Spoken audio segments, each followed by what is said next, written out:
The message from her mother read, "Ashley's been so stressed planning her engagement party. We'll FaceTime when you wake up."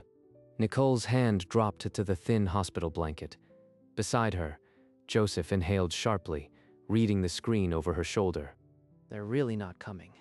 Ashley needed to decompress before her engagement party. Joseph took her hand. His thumb traced the edge of her hospital bracelet. You have me. That's all you need today. He means it, but he can't be in the operating room. Outside, the parking lot was still dark, a few empty cars waiting. But the silence from her family echoed louder than any monitor. While Nicole was being prepped for a 6-hour spinal fusion, her mother and sister were choosing between a Swedish massage and a facial.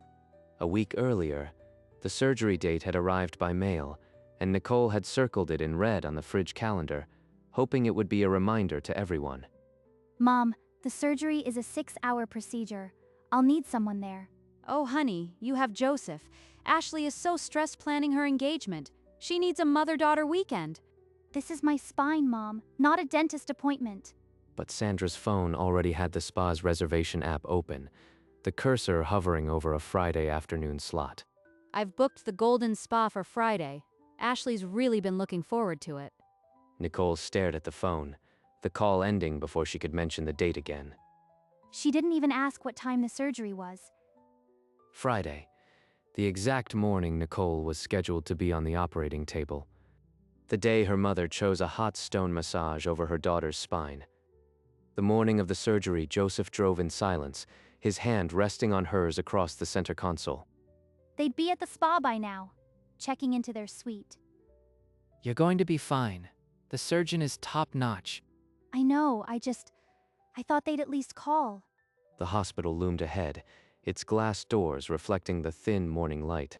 In the pre-op bay, Nicole sat on the edge of her bed, the paper-thin gown rustling with each small movement. A nurse approached with a clipboard, and Joseph squeezed Nicole's hand before stepping back. He's the only one who showed up. The only one who ever does. She glanced down the corridor and saw another patient surrounded by 3 generations of family, their laughter drifting in. Nicole turned away, pulling her thin cardigan tighter, the silence of her own space settling around her like a cold draft. A man in green scrubs entered the pre-op bay, clipboard in hand, footsteps quiet. I'm Dr. Jonathan Park, your anesthesiologist for today. Jonathan Park. The name struck her cold. Her sister's ex-fiancé, humiliated publicly 3 years ago. The engagement had ended with Ashley announcing she'd found a richer man in front of his family before walking out. I recognize you, Nicole. But what happened with your sister? It stays outside this room. His gaze was professional. No bitterness, just readiness. She clutched Joseph's hand, knuckles white, searching for a protest. You're honestly fine with this? I'm here to protect you, same as any patient. Your sister's past doesn't enter this OR. Nicole let out a shaky breath and nodded. The nurse pulled the privacy curtain aside. The orderlies pushed the gurney through the double doors into the operating room, where the lights burned white and cold. Jonathan checked the monitors with quiet efficiency, his fingers steady on the syringe. 3 years ago, Ashley shattered this man in front of both families, and now he's holding my life in his hands. The memory surged. Ashley's announcement, the clatter of a champagne glass, his mother leaving the table in tears. Deep breaths. I'll be right here monitoring you the entire time. He could punish me for her sins, but his eyes hold no resentment. The plastic mask settled over her face, carrying the chemical sweetness of sevoflurane. You're doing great. Just let go. The ceiling tiles swam, and the voices of the surgical team receded into a distant murmur. Nicole's last conscious thought was not of her family, but of Joseph's steady grip on her hand before she'd been wheeled away. At the Golden Spa, Sandra and Ashley lounged on heated chaises, the air thick with eucalyptus and lavender. To the ultimate mother-daughter weekend.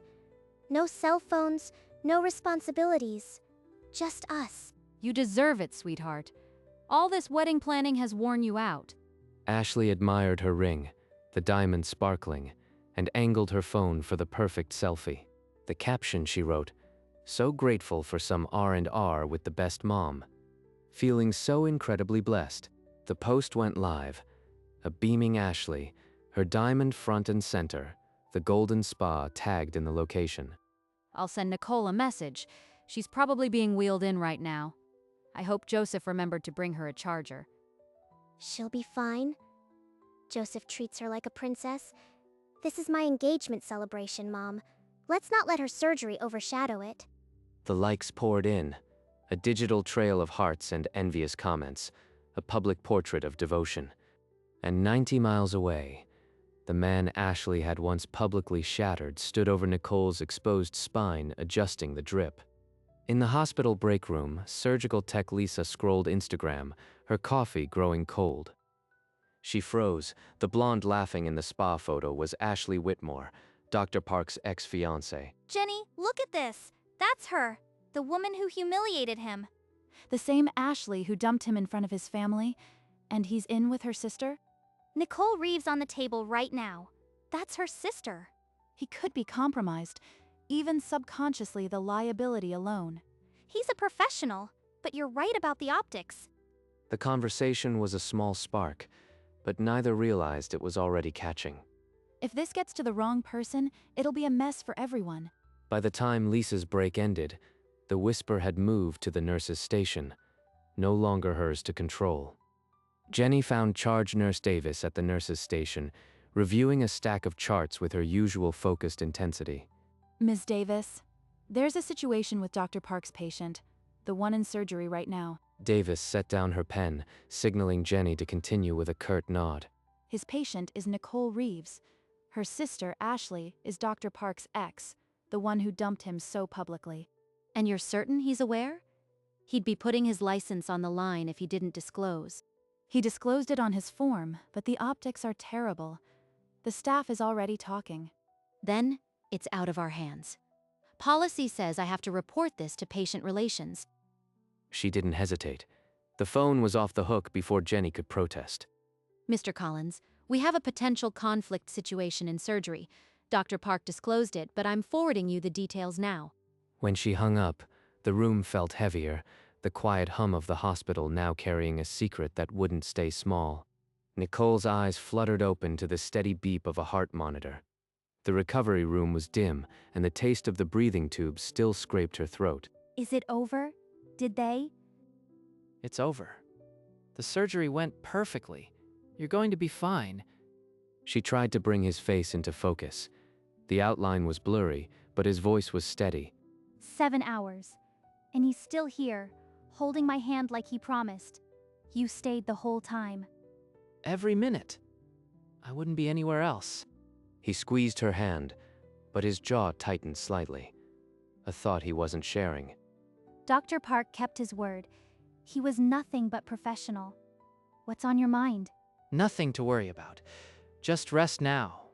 We'll talk after you sleep a bit more. When Nicole opened her eyes again, the room was sharper. Joseph was still there, but his expression had shifted. There's something you need to know. It's about the surgical team. What happened? One of the surgical techs recognized Ashley from Instagram. She told a nurse, and it spread. Now the whole floor knows about you and Dr. Park. They're gossiping about my anesthesiologist and my sister while I was under? I'm sorry. I didn't want to add to your pain, but it's worse. Patient relations has been notified. Jonathan, his steady hands and quiet promise. Now his career might be at risk because of Ashley's cruelty. The privacy of her surgical suite had been shattered by a spa selfie and idle break room chatter. This isn't his fault. He did everything right. What will the hospital do? No one's assigning blame yet, but someone from patient relations might come to talk to you. You'll have a say. There was a soft knock on the doorframe, and a man in a blue suit stepped inside, a clipboard tucked under his arm. Mrs. Reeves, I'm Marcus Collins from Patient Relations. I apologize for the timing, but there's a matter I need to discuss with you. This is about Dr. Park. I already know. Yes. Under our policy, any treating physician with a documented prior relationship to immediate family must be disclosed. Dr. Park noted everything on his forms before surgery. He disclosed his prior engagement to your sister, the public nature of the breakup, and the fact that he recognized you upon introduction. He didn't just promise me in words, he put it in writing. The issue is, you weren't informed pre-surgically. Hospital policy gives you the right to retroactive consent and to raise any concerns. I have no concerns. He was focused, professional, and I trusted him. In that case, signing this form confirms you were informed and consented. It closes the matter officially. There's no pressure. Take your time. He placed the clipboard on the side table and stepped toward the door, leaving Nicole alone with the weight of the decision. Mr. Collins, I'll sign it. He handed her the pen, and she stared at the blank line where her name would go. My family would have screamed, threatened, turned this into a headline, but Jonathan deserves better. He could have refused the case. Instead, he stayed calm, stayed kind, and kept his word. But instead of signing, she set the pen down and looked up at Mr. Collins. I want to write a thank you note to the surgical team first, especially Dr. Park. Is that possible? Of course. I'll bring you some hospital notepaper. He returned with a small notepad, its edges crisp and plain. Nicole took the pen again, but this time she didn't reach for the consent form. She opened the notepad. The form could wait. What mattered now was the words she owed a man who had done everything right. Nicole wrote without hesitation, the pen scratching softly against the hospital notepaper. The words were simple, to the surgical team, especially Dr. Park. Thank you for your integrity and skill. You kept your promise, and my spine is straight because of it. She set the pen down and looked at the note, then reached for the consent form. Her hand moved quickly, signing her name with a clarity that felt like punctuation. Just then, Nurse Jenny appeared in the doorway to check her vitals. Could you make sure this gets to Dr. Park and the team? After the day he's had, this will matter. She nodded and left, the note pressed carefully between her fingers. You just did more good than a lawsuit could have. Not every fight needs to be bloody. By the third week of recovery, Nicole could walk to the couch on her own. The incisions were healing, but her phone still held the same empty contact log. She scrolled idly, and then the feed showed Ashley, framed by fairy lights, raising a champagne glass, her engagement ring front and center. She looked so happy, and I was under a knife while she laughed with Mom. You're not her. You don't have to post a reaction. I know, but sometimes I want to write exactly what happened. Just hit send and let it burn. What would that cost you? Not her, you. My peace. The one thing I've kept. She closed the laptop without another word and leaned into Joseph's shoulder. If karma is real, it doesn't need my help. Joseph didn't answer, just pulled her closer, and outside the window the sun dipped below the rooftops, another day ending without a single call from her blood. The phone rang at dusk. Sandra's name lit up the screen. First call since surgery. Probably about a dress. Nicole, finally, I need you to settle something. Your father insists the wedding florist doubled our quote because of a rush fee. It's absurd. I had a 6-hour spinal fusion 3 weeks ago. Did you remember? Of course we knew. We FaceTimed you that morning, didn't we? Now about these flowers. You sent a 1-sentence text about Ashley's spa day and never asked if I woke up. I'm not your personal assistant. Don't call me about florists. Nicole, don't be dramatic. You've always been so sensitive. Goodbye, Mom. She set the phone on the couch, and the silence that followed wasn't empty. It was the quiet of a door finally closing. A week after Nicole's last call with Sandra, David met an old friend at a downtown bar, the kind of friend who always had gossip before news. Halfway through his beer, the friend leaned in and mentioned a wild story from his girlfriend who worked in hospital administration.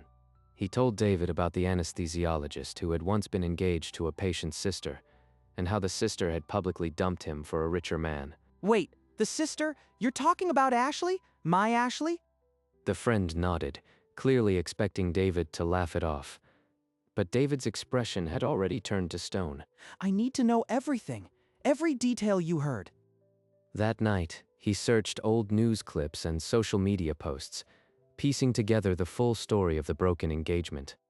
He found the restaurant photo, the champagne glass someone had captioned right before she walked out, and his mother's tear-streaked face. When he walked into the apartment, Ashley was on the couch, laughing at a video on her phone, her engagement ring glinting under the lamp. We need to talk about Jonathan Park and the woman I'm supposed to marry. Ashley's smile vanished. She sat up, her phone sliding onto the cushion, the video still playing silently. That was years ago. It didn't work out. Why are you dragging up ancient history? Ancient history? You humiliated him in front of his family. You announced you'd found richer options and walked out. I was young. I made a mistake. You know me, David. I'm not that person anymore. But you are.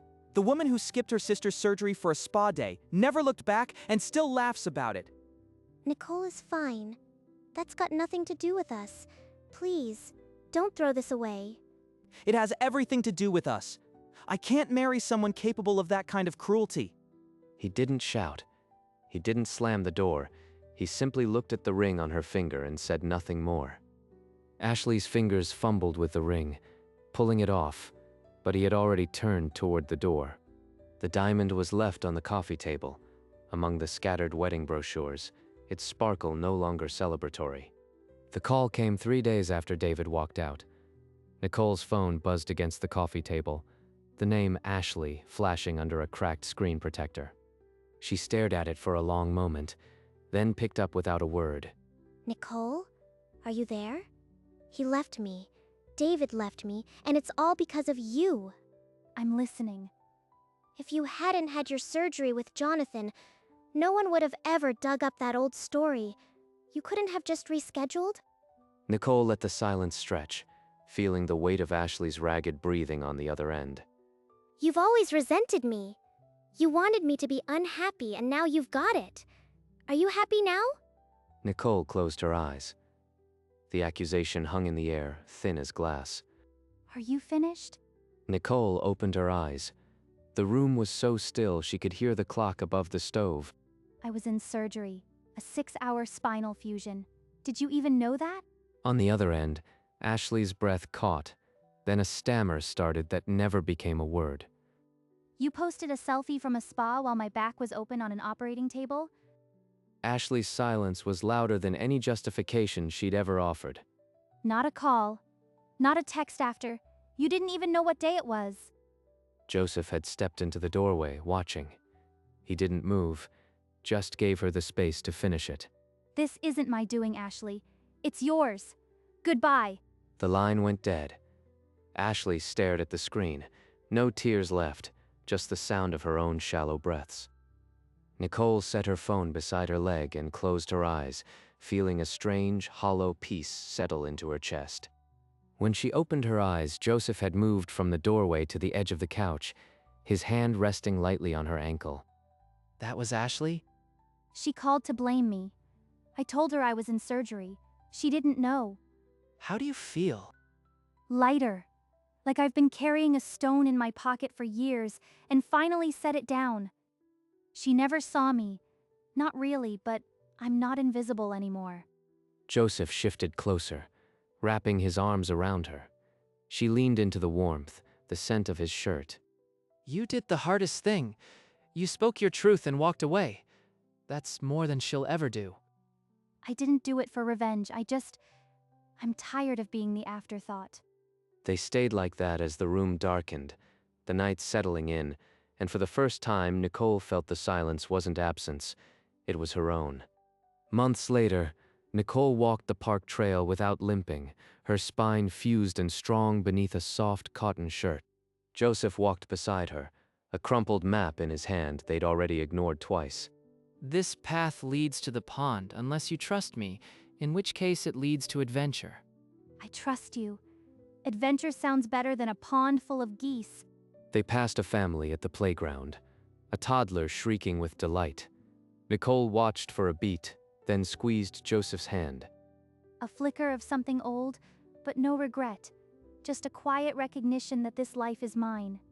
Later, in their kitchen, Joseph chopped vegetables while she stirred a pot, the radio humming an old song. No emergency calls today. No drama. Are you bored yet? Boredom is underrated. I'll take a quiet Sunday over a soap opera any day.